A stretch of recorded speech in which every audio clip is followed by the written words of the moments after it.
it wasn't any better for Kevin McCarthy, who could not win the 218 votes in the House necessary in order to become the next Speaker of the House.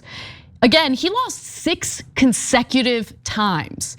And today, the House decided to adjourn without having any real solution to this issue. Now, Donald Trump finally weighed in on this and urged Republicans to stop, get this, embarrassing themselves and vote for Kevin McCarthy.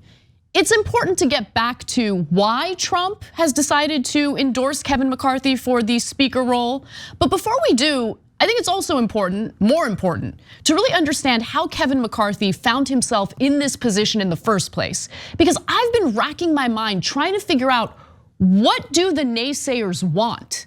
Kevin McCarthy has offered concessions that they claim to want in order to, get the vote for Kevin McCarthy, but still they're blocking this. They don't want McCarthy to be the Speaker of the House, and I think it's important to understand why. So let's go to it. We got to start at the beginning of his tenure in Congress. So as a Republican lawmaker from Bakersfield, California, Kevin McCarthy really had to be a pretty moderate Republican. Think about it, he's a Republican state lawmaker at the time in a deeply blue state. So he's got to engage in the wheeling and dealing. And in order to do that, there need to be compromises with Democratic state lawmakers. And that's what he did.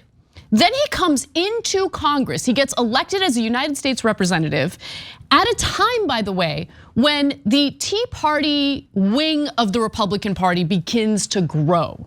He sees it, he notices it, and he decides it would be politically advantageous to align myself with them. And that is exactly what he did. He joined forces with Paul Ryan and Eric Cantor.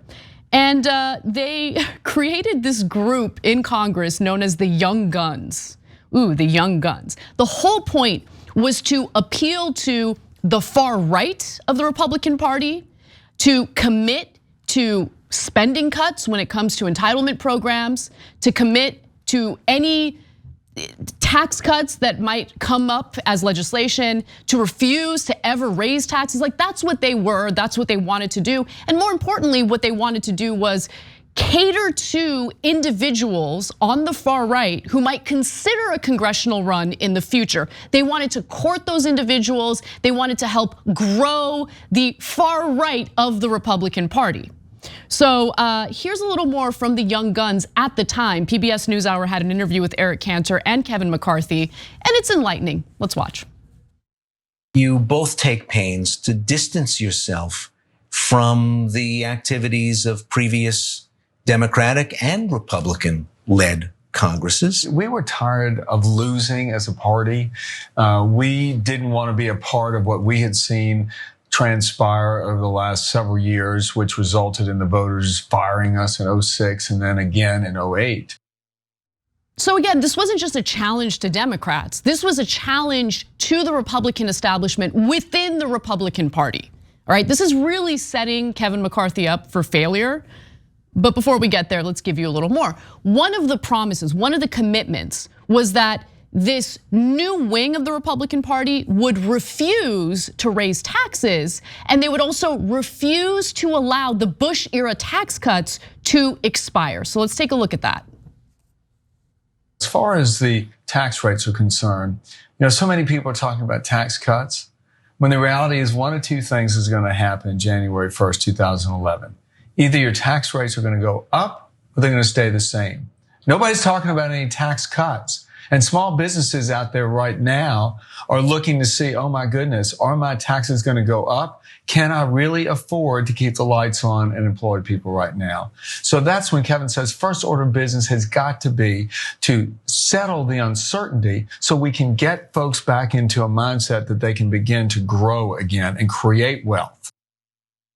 And as I mentioned earlier, one of the other objectives of the so-called Young Guns was to recruit candidates for the Republican Party, for Republican races, who shared an ideology that was further to the right in comparison to the establishment Republican Party. And in fact, Kevin McCarthy touches on that in the next clip.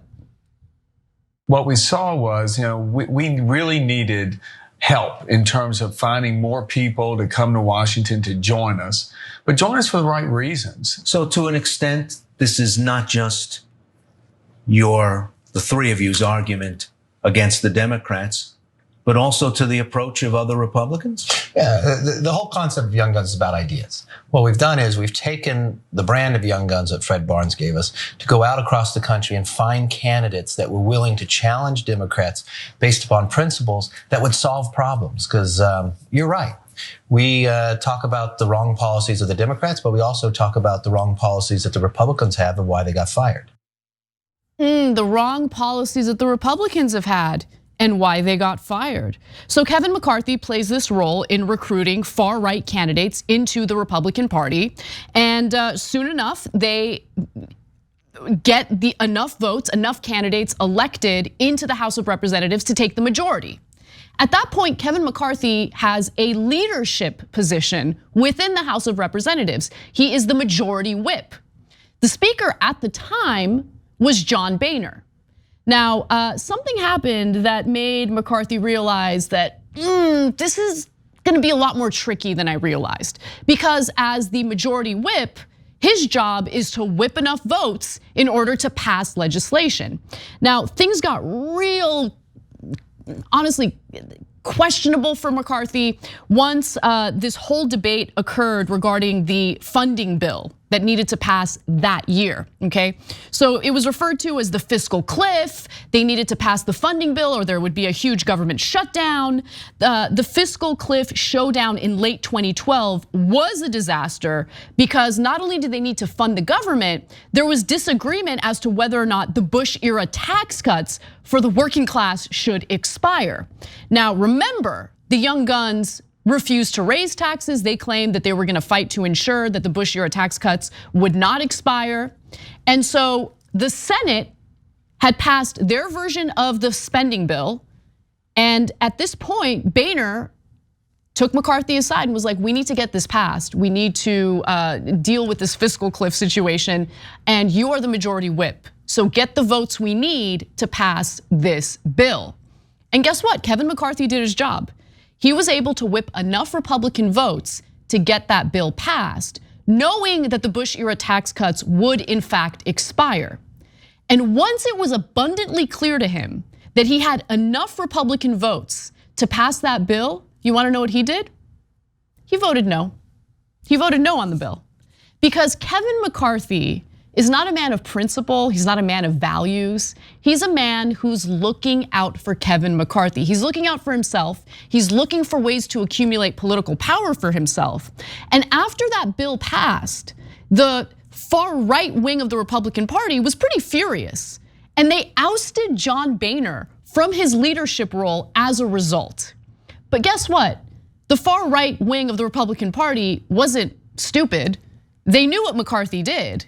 They knew that McCarthy, as majority whip, whipped enough votes to get that bill passed and then did the weaselly thing of voting against it so it wouldn't hurt him politically, maybe with his own constituents. And so it didn't work out so well for him. Now, let's get back to Donald Trump because that's a relevant part to this story. Remember, he's the one who decided to come out yesterday and encourage the Republican Party to confirm, to vote in favor of Kevin McCarthy as the House Speaker. And much like Kevin McCarthy, Donald Trump is self-interested. He looks out for himself. And so let me give you his statement, which he posted on Truth Social. He said, vote for Kevin, close the deal, take the victory, and watch crazy Nancy Pelosi fly back home to a very broken California. I mean, Nancy Pelosi really has nothing to do with this, but that was a cute message. He continues, Republicans do not turn a great triumph into a giant and embarrassing defeat. It's time to celebrate. You deserve it. Kevin McCarthy will do a good job and maybe even a great job. Just watch. Maybe even a great job, according to Donald Trump. Now, why is Trump putting his thumb on the scale? Why is he pressuring Republican lawmakers in the House to vote for Kevin McCarthy? Well, again, it might have something to do with why Marjorie Taylor Greene decided to promote Kevin McCarthy for that leadership role. Again, it's self-interest. Marjorie Greene received commitments from Kevin McCarthy that her committee assignments will be reassigned to her. Donald Trump has other interests, but what are those interests? Well, take a step back and take a look at the 2016 election campaign and who was willing to endorse Donald Trump when no one else was. Kevin McCarthy was the first, or one of the first, I should say, Republicans in Congress who decided to endorse Donald Trump. He, put his thumb on the scale to some extent, and also was willing to defend Donald Trump pretty aggressively after the Access Hollywood tapes came out. In fact, he went so far as to scold other Republican lawmakers who spoke out against the Access Hollywood tapes, who spoke out against Donald Trump. So he started defending Donald Trump, he endorsed Donald Trump early on. And then prior to January 6th, the Capitol riots that took place, he was actually enabling Donald Trump's lies about the 2020 presidential election. Here's a little taste. President Trump won this election, so everyone who's listening, do not be quiet. Do not be silent about this. We cannot allow this to happen before our very eyes. So notice the date. He gave that interview on November 5th, 2020. So it was before January 6th, 2021. Now, what happened after the Capitol riots? Let's watch. The president bears responsibility for Wednesday's attack on Congress by mob rioters. He should have immediately denounced the mob when he saw what was unfolding. These facts require immediate action by President Trump. Accept his share of responsibility, quell the brewing unrest, and ensure President-elect Biden is able to successfully begin his term. Now, at that point, Kevin McCarthy clearly calculated that it would be politically advantageous to speak out against Donald Trump. I mean, the Capitol had just been attacked. Members of Congress felt that they were under attack by Trump supporters. But within, honestly, a day or two, McCarthy realized, that speech did not play well with the Republican Party, including the Republican base. So pretty soon after he gave that speech, he met with Donald Trump at Mar-a-Lago. He met up with the homie. Now, the meeting itself was controversial, but he did a complete 180. Apparently went right back to kissing Trump's ass, because after that meeting, Trump's office released this image. That's Donald Trump and Kevin McCarthy posing together at Mar-a-Lago, making it abundantly clear that they were unified once again, even after the Capitol riots. Because look, for Donald Trump, the only thing that really matters is whether or not an individual is loyal to him. And with Kevin McCarthy as Speaker of the House, might actually work out in Trump's favor if he really does intend to run in the 2024 presidential election. Now, he has announced that he's gonna run. We haven't really heard much from him since then about his campaign, but nonetheless, having a loyalist serve as Speaker of the House would be advantageous to him in his mind. So it's purely self-interest that pushed him to endorse Kevin McCarthy and urge Republican lawmakers in the House to vote in favor of McCarthy as the next Speaker of the House. Now, they didn't buy it. They weren't interested. And even though there were 6 attempts at getting him elected as Speaker, McCarthy failed every single time. It's unclear what's gonna happen tomorrow, how they intend to move forward with this. But again, what I find so fascinating about this story is how you have a politician, Kevin McCarthy, thinking that he's weaselly enough and smart enough to try to play both sides, not really looking out for any political group or any contingent within a political group. He's not looking out for his own constituents or the American people. This is just a power struggle involving Kevin McCarthy. That's it. Kevin McCarthy and a wing of the Republican Party that clearly does not trust him. And that's why this all makes sense now. Even though Kevin McCarthy agreed to many of the concessions that the far right wing of the Republican Party wanted from him, it still wasn't enough to get them on board in electing him as the next Speaker of the House, because it ain't about the concessions, it's about trust. In fact, even CBS noted that. Warren Davidson of Ohio, when he was giving his speech nominating Kevin McCarthy as Speaker, I think before the fourth vote or the fifth vote, like you, I've lost track, said, well, there's a certain number of us who don't trust Kevin McCarthy. Well, there's a certain number of the majority of the Republican conference who don't trust those who don't trust Kevin McCarthy. Explaining in vivid terms, rhetorically, that there is a deep reservoir of mistrust within the House Republican ranks. Now, so I'm not sure if there are any concessions that Kevin McCarthy can agree to that would convince this wing of the Republican Party, the wing that Kevin McCarthy enabled and to some extent created, to get them to vote for him. I don't think that there's anything possible at this point. We'll see, who knows? I mean, it's incredibly embarrassing to keep seeing this happen over and over again. I mean, it's making a mockery of the Republican Party. It's just not good for them. It's complete disarray. But at the end of the day, it's really not about the concessions. It's about trust, because when you try to straddle two sides and get away with it, and when it's very clear that you actually don't have any principles or values, sometimes the chickens come home to roost. And that's what Kevin McCarthy is dealing with today. The other issue to me that's pretty clear here is that whether you're talking about the Democratic Party or the Republican Party, a two-party system is clearly failing the American people. Because within the Democratic Party, I feel like we have several parties. You have all these gradations of Democrats, and clearly you have the same situation with Republicans as well.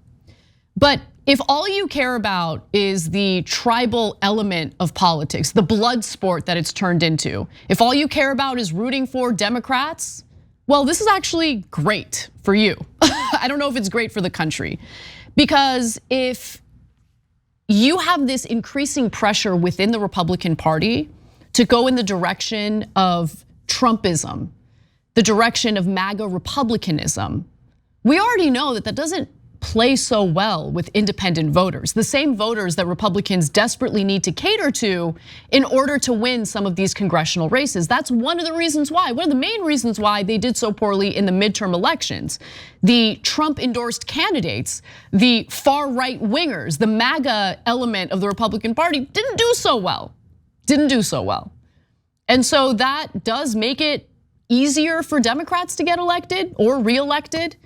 But for those who actually want Democrats to fight for better, material gains for the American people, maybe not such great news. Because I'm worried that Democrats might think, well, Republicans are kind of destroying themselves, so maybe we coast, I hope they don't learn all the wrong lessons here.